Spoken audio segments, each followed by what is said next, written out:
Okay, here we go. Adoption by Grant Renshaw. Empty and forgotten. Discarded like last week's newspaper, the feeling of loneliness and despair is all too real. Questions that have no answers, and answers that seem to only bring more questions. This is but a glimpse into the life and mind of an adoptive child. Hi, my name is Donald Grant Renshaw, born September 7th, 1977 at Women's College Hospital in Toronto. This is my story. My birth mother was a junkie and a prostitute, and my birth father's role is still very unclear. Despite pleas from her family to have an abortion, she stayed strong and brought me into this world. It is a shame that I never got to know her. My mother died 4 months after I was born due to drug complications and Hep C. This was just the beginning of a tale of abandonment, abuse, rejection, and ultimately betrayal. All the trimmings of a best-selling novel, maybe even a movie, but sadly, it's real life, my life. From birth to age 3.5, I was a ward of the state. That means I was CAS property and responsibility. I was placed in a foster home with a good family, but not a real one. A couple that already had two daughters adopted me. One was their own, and the other was also adopted. I don't have many memories of my early years, but the scars from 5 and on would last a lifetime and more.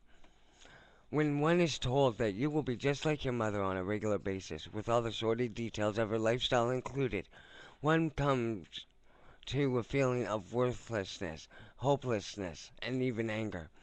As the years went by, my hatred and distaste for my adopted family grew. Without getting into details, I will say that old Mr. 2x4 became a very painful but familiar part of my day-to-day life. I could never please them no matter how well I succeeded at any given task. Failure was just not allowed. This story is not all too unusual.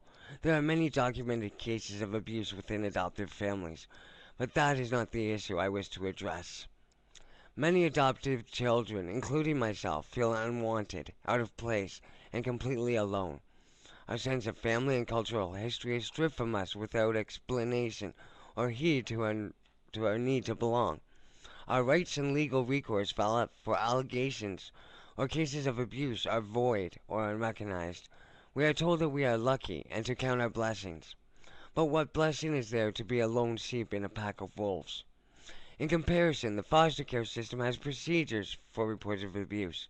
The children around you are in the same boat and in essence become a family.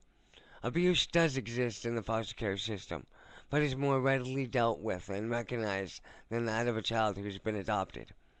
In the case of one's family history, a child in foster care is legally allowed to know, communicate, and receive and/or exchange information with or about their birth family, whereas a child who has been adopted has no rights to knowledge about their birth parents, let alone communication.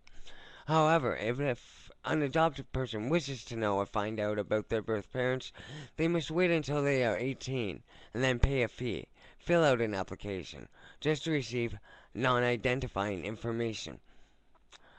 To many, this is a waste of time, money, and effort, so they give up. This frustration can lead to an even deeper sense of alienation and self-hate. Sometimes it can even lead to suicide. To me, this is appalling. Why must children bear such scars when their only crime is being born? Why is the government and social service agencies allowed to destroy a child's pride and sense of well-being before their life has even started? Should adoptive children have the right to know at least their parents' cultural background as well as social status, thus giving them a sense of history and pride? Who am I and where do I come from are questions that every child asks itself. My question and argument is, should not adoptive children have the same rights as others and have these questions answered at an early age? I believe it would make life much easier on the adoptive child as well as their family, because with those questions answered, the child can better form his own ideals and lifestyle based on knowledge of his parentage as well as his cultural history. Many questions would still arise. and maybe even go unanswered. But at least the child's sense of identity would be established, as well as a better understanding of how and why, of the a better understanding of the how and why of the present situation. If this offends any, let me say I make no apologies.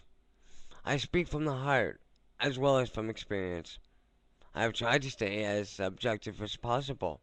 I hope that this can reach the hearts and minds of the general public, as well as that other adoptive children know that they are not alone, that they do have a voice, and it has been heard.